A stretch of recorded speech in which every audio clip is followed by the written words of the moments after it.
bahwa kita adalah netizen yang siap untuk menjunjung tinggi harmoni, excellence, dan integrity. Oke, silakan. Oke, mau kena sementara boleh. Iya, nggak apa-apa. Yang nggak bisa off cam, silakan. Iya, silakan Galuh. Kenapa? Bapak izin, saya udah buka MyTelU tapi scan QR untuk kameranya nggak mau hidup, Pak. Siapa namanya? Galuh. Galuh. Ya. Galuh Damayanti. Sebentar ya. Galuh ya. Oh, WA aja ke grup supaya nggak lupa. Galuh. WA ke grup apa nama NIM. Scan QR Oh, code baik. bermasalah gitu ya. Scan QR code bermasalah. Sampein gitu. Nama dan NIM ya. Nanti supaya saya bisa masukkan secara manual. Yang belum scan silahkan ya di scan, atau mungkin yang sinyalnya jelek dan lain sebagainya. Oke, banyak yang tidak nyalakan kamera, malu-malu atau sinyalnya saya nggak muncul di sini. Oh, kayaknya udah semua, cuman karena sinyal ini. Oke, saya screenshot ya teman-teman. Mohon maaf kalau wajahnya ada yang nggak kelihatan. Saya screenshot, iya nggak apa-apa. Izin off cam webcamnya tidak ada. Oke, kasihan banget. Oke, teman-teman, yuk berikan senyuman kalian yang terbaik untuk absen kita hari ini. 1, 2, 3. Oke, terima kasih. Terima kasih teman-teman sudah menyalakan kameranya. Ya, bagi teman-teman yang merasa sinyalnya banyak, kuotanya bagus, kebalik. Sinyalnya bagus, kuotanya banyak, boleh dinyalain kameranya gitu ya, supaya saya nanti bisa melihat wajah-wajah kalian. Atau mungkin yang merasa, aduh Pak, malu gitu ya, atau apapun itu, ya nggak apa-apa lah ya. Intinya, yang penting teman-teman ada di balik layar untuk bisa mendengarkan saya, kita bisa diskusi jika dibutuhkan. Dan siap-siap kalau misalnya saya panggil, kalau nggak ada, saya anggap berarti teman-teman kabur dari balik kamera, nanti jadi pertimbangan saya untuk kuliah berikutnya terkait dengan absensi, gitu ya teman-teman ya. Baik teman-teman, Assalamualaikum warahmatullahi wabarakatuh, saya salam kembali. Selamat siang semuanya, apa kabar dunia? Ada yang nggak sehat? Ada yang masih kondisinya kurang oke? Saya Pak. Kenapa Goldi? Kenapa? Ada apa? Biasa Pak, pusing tugas. Bukan karena sakit, tapi pusing tugas ya. Makanya jadi sakit Pak. Tapi sakitnya sakit apa? Nggak COVID kan? Alhamdulillah enggak, paling migrain aja Pak. Oh, migrain aja. Ya udah, kalau migrain tuh gampang ya. Kalau stres atau pusing karena tugas tuh gampang.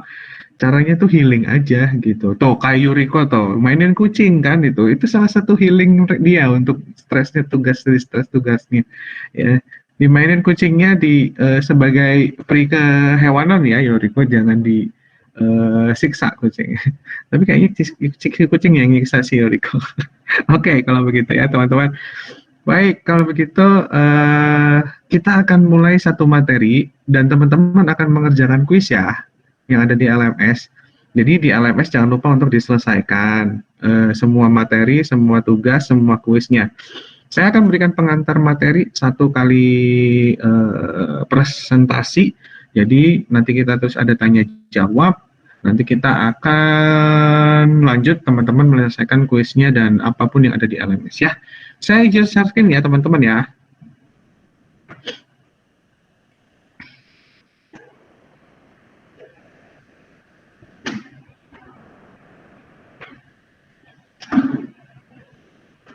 Oke, apakah sudah terlihat?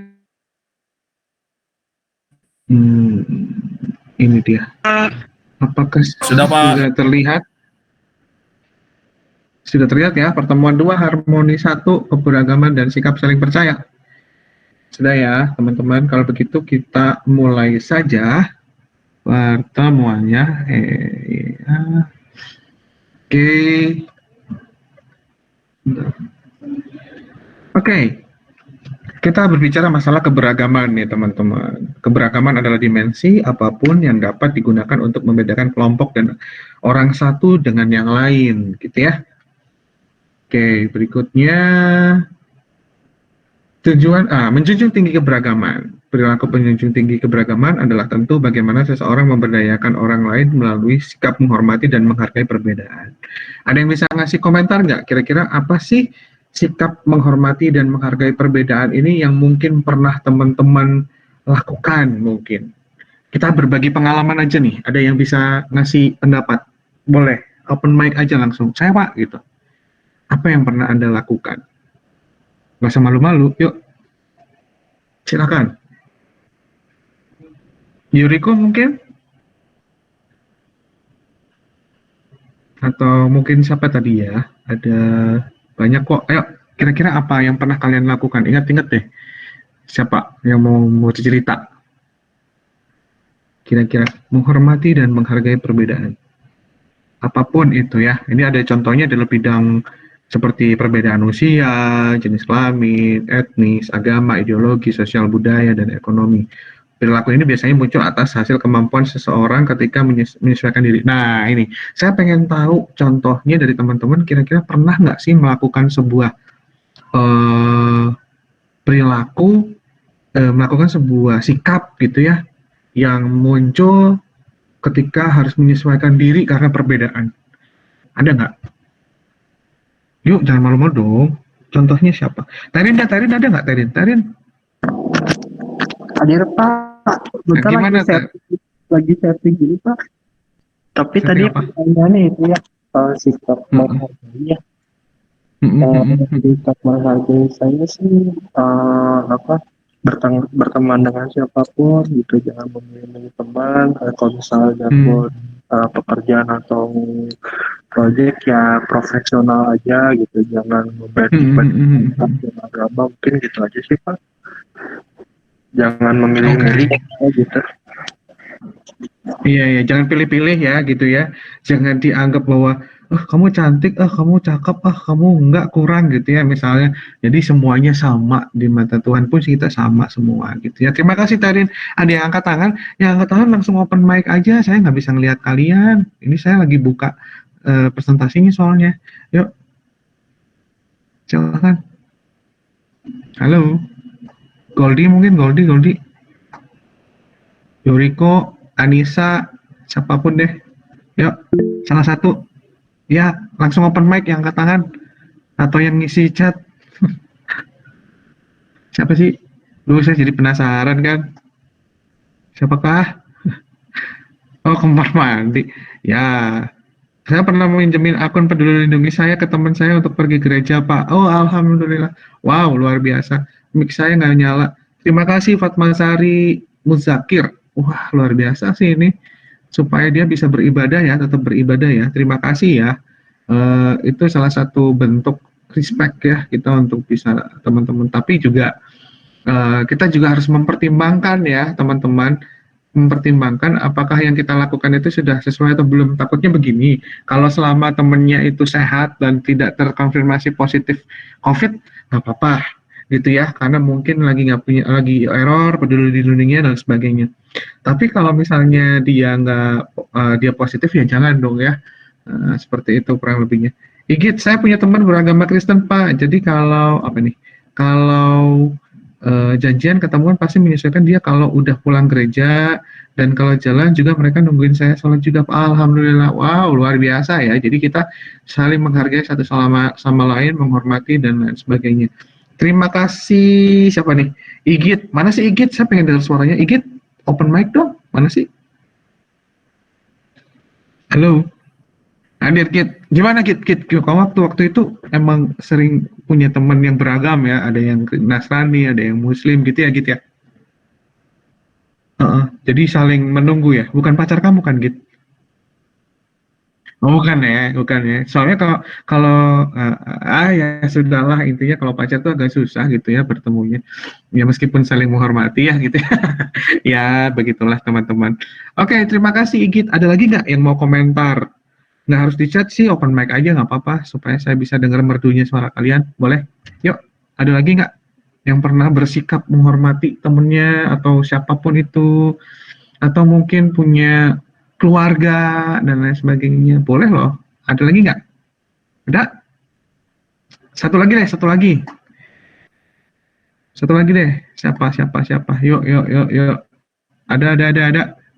Siapa ya? Saya muncul di sini aja deh. Nimade Wulan. Halo Nimade. Ya Pak. Nah, Nimade ini kan dari orang Bali bukan? Hindu bukan? Iya Pak. Ah, pernah nggak ngalamin suatu perbedaan, terus kamu harus menyesuaikan diri dan menghadapi itu seperti apa sikapnya? Pernah nggak? Pernah Pak, kan di sini saya ngekos. Nah kalau misalnya masjid di sini lagi ada azan gitu, biasanya saya berusaha nggak ribut, terus biarin untuk umat yang muslim biar dia sholat dulu. Gitu. Jadi Wow, saya nggak luar mengganggu. biasa. Oke, terima kasih nih Bade. Oke, terima kasih ya konfirmasinya. Ternyata teman-teman sudah melakukan itu ya. Jadi teman-teman sudah berusaha untuk melakukan itu dan semoga itu tetap terjadi ya, menghormati dan menghargai perbedaan di antara kita semua. Oke, kita lanjut ya teman-teman. Nah, sekarang adalah masuk ke penyesuaian diri. Kalau penyesuaian diri adalah kemampuan individu ketika beradaptasi dengan lingkungan. Nah, apa yang dilakukan oleh teman-teman itu adalah bentuk penyesuaian diri dan menghadapi perubahan yang terjadi untuk mempertemukan tuntutan diri dan lingkungan agar tercapai keadaan yang saling diharapkan. Jadi yang muslim seperti Nimade tadi ya, ada azan, berusaha untuk tidak ribut, menghargai orang yang sedang akan melakukan ibadahnya gitu ya, akhirnya menyesuaikan diri gitu ya, ada sebuah ritual tersendiri dari umat yang lain gitu ya, akhirnya menyesuaikan diri agar tercapai keadaan yang saling diharapkan, apa ya, harmonis gitu ya. Ketika ada orang lain yang membutuhkan itu, kita harus legowo atau besar hati gitu ya, menyesuaikan dengan kebutuhan mereka dan lain sebagainya. Dan mungkin di Madya juga sama ketika di Bali gitu ya, atau mungkin di umat Hindu mayoritas, teman-teman yang muslim juga ketika ada sembahyang umat Hindu dan lain sebagainya pasti juga akan menyesuaikan. Harapannya seperti itu. Supaya apa? Supaya tercapai keadaan yang saling diharapkan. Penyesuaian diri melibatkan sistem berpikir, emosi, dan perilaku gitu ya teman-teman ya. Jadi sebagai makhluk Tuhan yang teman-teman itu diberikan sebuah kepercayaan oleh Tuhan atau ditakdirkan untuk bisa berkuliah di TELU sebagai TELUtizen, otomatis teman-teman itu punya sebuah predikat atau sebuah apa ya, titipan gitu ya, bahwa teman-teman ini makhluk Tuhan yang berilmu gitu ya, memiliki akal pikiran yang baik, dipilih sebagai orang yang bisa menuntut ilmu hingga tinggi sampai sarjana gitu ya. Bahkan nanti kalau ada yang cita-cita sampai doktor, magister, master, ya itu akan lebih baik lagi, tingkatannya akan semakin tinggi. Mengatur emosi, bagaimana caranya emosi kita diatur supaya kita bisa menahan diri, menyesuaikan, memahami, ikhlas, sabar dalam menghadapi perbedaan tersebut sehingga kita bisa menyesuaikan diri. Begitu juga tersirat dari sebuah perilaku yang kita lakukan. Ketika kita menyesuaikan diri, otomatis perilaku kita akan menyesuaikan dengan positif gitu ya, teman-teman ya. Nah, ini diambil dari tulisan Calhoun dan Asosela tahun 90. Oke, menurut Snyder tahun 94, dua bentuk penyesuaian diri itu yaitu penyesuaian diri secara personal, lalu ada penyesuaian diri secara sosial, gitu ya teman-teman ya. Penyesuaian diri fisik, diri yang diarahkan kepada diri sendiri yaitu penyesuaian fisik, adaptif, psikis, penyesuaian moral dan religius. Jadi kalau teman-teman sudah merasa bisa menyesuaikan diri secara sosial, tolong ketika secara personal juga gitu ya, jangan setelah di depannya gitu ya, di depan umum, di depan publik merasa manis banget gitu ya, menyesuaikan diri, tetapi secara personal ternyata julid di belakang. Jangan sampai ya teman-teman ya. Jadi harus seimbang. Ketika teman-teman menyesuaikan dengan secara sosial, secara personal juga harus seimbang, tetap berperilaku, bersikap yang sama gitu ya, meskipun tidak terlihat oleh orang lain gitu ya teman-teman ya. Penyesuaian diri terhadap lingkungan, kampus, masyarakat, dan lain sebagainya. Nah, salah satu juga penyesuaian diri secara personal itu adalah penyesuaian diri terhadap tugas-tugas. Begitu ya. Jadi kalau misalnya teman-teman punya sebuah tugas yang mungkin sulit dan berat dan ada perbedaan antara satu teman dengan yang lain, ya teman-teman harus bisa menyesuaikan diri gitu ya. Kalau misalnya ada yang kurang atau apa ya harus disesuaikan gitu ya. Jangan mudah emosi, jangan harus bisa menahan diri dan bersikap seperti apa yang baik gitu ya, teman-teman ya. Oke, berikutnya kita lanjut ke slide selanjutnya. Dalam kehidupan kampus, penyesuaian diri mahasiswa itu melibatkan 4 aspek, teman-teman. Menurut Becker dan Sherik 84, yaitu penyesuaian diri terhadap akademis, situasi belajar, sesuai yang saya sampaikan tadi. Teman-teman harus bisa menyesuaikan diri dengan tugas-tugas yang ada di kampus, tugas-tugas yang ada di bawah di rumah, dan lain sebagainya. Penyesuaian diri terhadap sosial, yaitu dengan teman-teman, dengan dosen, dengan yang lain-lain gitu ya. Mungkin kan ada yang tipikal manusia itu kan berbeda-beda ya. Dengan saya sebagai dosen, hey itu beda, mungkin karakter dosen lainnya beda gitu ya ketika menghadapi kalian dan lain sebagainya. Tetapi itu harus bisa teman-teman sesuaikan gitu ya. Teman-teman sebagai makhluk sosial harus mampu punya kemampuan itu. Ini adalah tempat, kampus itu adalah tempat ajang kalian untuk belajar penyesuaian diri, menahan emosi, menghormati perbedaan, menyesuaikan dengan kebutuhan yang ada di sekitarnya. Ya, namanya dosen pasti ada yang punya karakter A, B, C, dan D. Nah, teman-teman harus bisa seperti itu, menyesuaikan kebutuhannya itu. Gitu ya. Jadi, jangan menganggap bahwa semua orang sama gitu ya. Jadi teman-teman harus bisa menyesuaikan diri sesuai dengan kebutuhan atau dosennya masing-masing seperti apa. Itu harus mampu. Nanti ketika kerja, teman-teman juga akan menyesuaikan bagaimana orang yang akan dihadapi gitu ya. Ketika ada di dalam sebuah tim, ada di dalam sebuah organisasi, banyak banget beragam orang, karakternya berbeda-beda. Nah, teman-teman harus siap untuk bisa menyesuaikan diri tersebut. Lalu berikutnya, penyesuaian diri terhadap suasana emosi. Nah, teman-teman mungkin juga pernah mengalami yang namanya stuck. Mungkin pernah mengalami yang sebuah naik darah atau wah, geram gitu ya.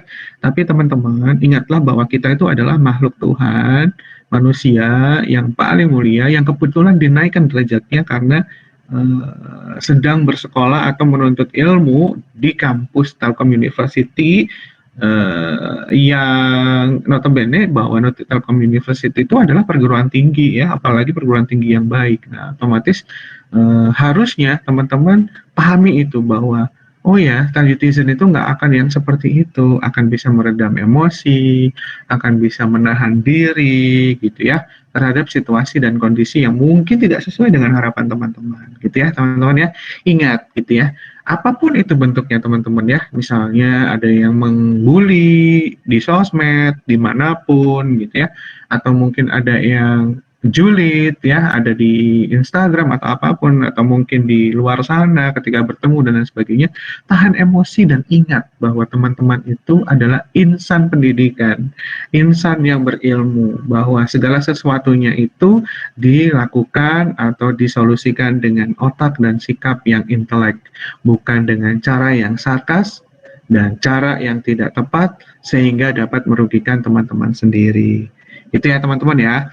Lalu kelekatan terhadap institusi, engagement. Nah, teman-teman itu secara nggak langsung alma maternya itu Telkom University, engagement ya, Talyutizen. Otomatis teman-teman juga harus ingat bahwa oh kalau saya berbuat seperti itu yang merugikan, ruginya adalah diri saya juga, diri saya sendiri, dan merugikan siapa? Alma mater saya, kampus saya. Hanya karena sikap yang bodoh, hanya sikap yang ceroboh, dari yang saya perbuat itu akan mempengaruhi nama baik kampus. Kasihan teman-teman yang udah berusaha untuk menahan emosinya, menahan diri, menjaga nama baik kampus dengan baik gitu ya. Kita harus jaga, sama-sama jaga nama baik kampus kita. Oke, berikutnya penyesuaian diri mahasiswa akan menumbuhkan sikap saling percaya, mutual trust. Nah, teman-teman nanti akan saling percaya, entah Telkom dengan teman-teman, teman-teman dengan antar teman, teman-teman dengan dosen, dan sebagainya. Begitu kurang lebihnya ya. Oke, berikutnya kita masuk ke saling percaya, mutual trust. Sikap saling percaya muncul dari dorongan individu yang bersedia membangun sikap dan menjalin kerjasama harmonis dan efektif pada suatu kelompok atau lingkungan. Oke, saya tanya nih, pasti teman-teman pernah mengalami yang satu ini. Pak, pernah saya berkelompok tetapi ada yang tidak melakukan tugas, Pak. Padahal itu tugasnya satu kelompok. Pernah nggak? Dan kira-kira apa yang kalian lakukan supaya kelompok kalian tetap hasilnya memuaskan atau dapat tetap berjalan dengan baik? Coba. Ada nggak yang bisa mau menyampaikan? Kira-kira bagaimana sikap saling percaya itu ditunjukkan dengan ketika ada masalah seperti ini? Ada nggak? Pasti ada, nggak mungkin nggak. Boleh, silakan. Ada yang mau ngobrol atau curhat? Boleh loh ya, nggak apa-apa. Ada nggak? Yuk, jangan malu-malu. Saya panggil ya, kalau nggak ada yang mau. Siapa ya? Yang muncul di sini deh, Galuh. Ada nggak Galuh? Ya Pak, Pernah nggak mengalami seperti itu? ada mungkin di semester awal sih. Oke, apa yang kamu lakukan supaya saling percaya itu tetap terjaga dan kelompok kamu selamat? Apa yang kamu lakukan? Mungkin awalnya kita lebih ke kayak kalau saya pribadi mungkin nanyain dulu untuk progresnya. Kira-kira walaupun kita udah tahu dia belum ngerjain gitu misalnya ya Pak, kita tanyain kamu udah sampai mana gitu. Terus habis itu misalkan dia jawabnya baru sampai ini karena lagi pergi gitu-gitu. Oh ya, saya sampaikannya paling nanti diusahakan ya untuk ininya, soalnya kan kerja kelompok juga, atau nanti kalau misalkan ada kendala boleh ngobrol di grup gitu sih Pak, kalau untuk saya. Oh, good. Berarti kan tetap mencari solusi bersama gitu ya kalau ya? Iya Pak, betul. Nah, dan saling percaya gitu ya. Nah, teman yang sudah dipercaya harusnya juga harus bisa tahu diri ya, istilahnya seperti itu. Nah, itu ya. Jadi supaya saling kepercayaan ini saling tetap terjaga. Dan apa tujuan bersama dari sebuah tim itu bisa tercapai, tetap tercapai. Oke, terima kasih Galuh. Oke, kita lanjut lagi ya. Baik, kita lanjut lagi. Berikutnya, sikap saling percaya menciptakan kekuatan karakter strength atau potensi insani. Lingkungan kampus yang penuh rasa saling percaya di antara individu, di dalamnya akan menciptakan lingkungan yang penuh dengan kepedulian. Nah, ini teman-teman yang diinginkan. Dari saling percaya itu adalah kepedulian. Nah, gitu ya teman-teman. Jangan cuek kalau temannya nggak pernah ngumpulin, nggak pernah bantu. Karena kita tidak pernah tahu teman kalian itu ada masalah apa. Ya, jadi pedulilah kepada dia gitu ya. Kita itu hidup sama-sama, kita nggak pernah tahu apa yang terjadi ke depan gitu ya. Mungkin teman kalian sakit, teman kalian sedang ada musibah gitu ya. Bukan berarti nggak mungkin loh kalau seseorang itu nggak ada masalah gitu. Yang paling buruk adalah mungkin kebiasaan atau malas. Nah, tetap intinya teman-teman jangan merasa bahwa itu merupakan benalu ya buat kelompok kalian atau tim kalian. Tetapi justru bagaimana caranya teman yang malas ini, teman yang belum tergugah hatinya ini dapat hidayah ini, rangkul supaya dia bisa berubah, bisa berubah, bisa mendapatkan hidayah gitu, supaya kalian juga menyelamatkan dia bahwa nanti ke depan dia akan bisa berubah, bahwa apa yang kita lakukan bersama ini untuk bersama, dan itu dampaknya adalah ke depan untuk sama-sama juga. Begitu ya teman-teman ya. Jadi tolong kepedulian ini juga tumbuh di antara kalian gitu, baik sesama, teman antar teman, teman dengan dosen, teman dengan yang lainnya. Gitu ya teman-teman, karena tanpa kepedulian ini cuek-cuek saja, yang ada adalah suatu hubungan sosial yang sangat tidak sehat. Akhirnya tujuan bersama itu tidak tercapai, begitu kurang lebihnya. Jadi untuk itu saya mohon teman-teman bisa menerapkan ini ya, untuk saling percaya dengan menguatkan kepedulian antara satu dengan yang lainnya. Kita nggak pernah tahu gitu, kenapa dia nggak pernah ikut bantu, kenapa dia nggak pernah muncul, kenapa dia seperti itu. Tanyakan, komunikasikan gitu ya. Buat teman-teman yang merasa ada masalah dan kendala, ya jangan diam aja, sampaikan, diskusikan, jangan membuat orang lain ketika itu menghambat perjalanan tim kalian. Jadi yang merasa ada masalah juga ya sampaikan, kondisikan Ya, bagaimana caranya untuk bisa saling tolong-menolong dan saling memberikan kepercayaan. Oke, slide terakhir. Mari menjadi mahasiswa TELU yang menghormati peran, menjunjung tinggi peragaman, dan menumbuhkan sikap saling percaya dengan diawali dengan sebuah kepedulian satu dengan yang lainnya. Demikian yang dapat saya sampaikan, teman-teman. Sampai di sini ada yang perlu ditanyakan nggak? Atau ada yang mau curhat? Boleh. Ada? Ada nggak? Ada yang mau curhat mungkin? Tidak ada? Kalau tidak ada, kita akhiri perkuliahannya. Saya cukupkan sampai di sini. Sisa waktunya silakan dilakukan untuk menyelesaikan LMS ya. Setuju? Setuju, Pak. Janji mau menyelesaikan LMS langsung setelah ini ya, nggak perlu ditunda-tunda ya. Jadi saya tidak perlu buka tutup kuisnya, ya nggak. Jadi yang nggak kesempatan menyelesaikan kuis ya sudah resiko gitu, nggak apa-apa ya. Jadi selesaiin ya kuisnya ya. Teman-teman yang nggak hadir suruh selesaiin LMS-nya sekarang juga, dikasih tahu aja. Oke? Terima kasih kalau begitu, silahkan dilanjutkan ke LMS. Saya akhiri pertemuan perkuliahannya. Terima kasih teman-teman atas kehadirannya dan kesempatannya. Semoga kalian sehat selalu dalam lindungan Allah Subhanahu wa Ta'ala atau Tuhan Yang Maha Esa. Teman-teman nantinya bisa meraih segala sesuatu yang diharapkan dan dicita-citakan. Begitu ya teman-teman. Assalamualaikum warahmatullahi wabarakatuh. Kita bertemu minggu depan dengan sesi yang berbeda atau materi yang berbeda, dan kalau ada apa-apa, kalau ada curhat, mau cerita, mau apapun terkait dengan kampus, akademis, dan sebagainya, saya sangat terbuka. Boleh sekali. Mau main ke ruangan saya, boleh. Mau lewat di kelas ini, boleh. Atau mau japri saya, Pak, janjian saya mau ketemu, saya ada masalah dengan kampus, ada masalah dengan akademis. Kalau kalian merasa tidak tersolusikan dengan dosen, wali, mungkin kepengen curhat dengan saya, boleh.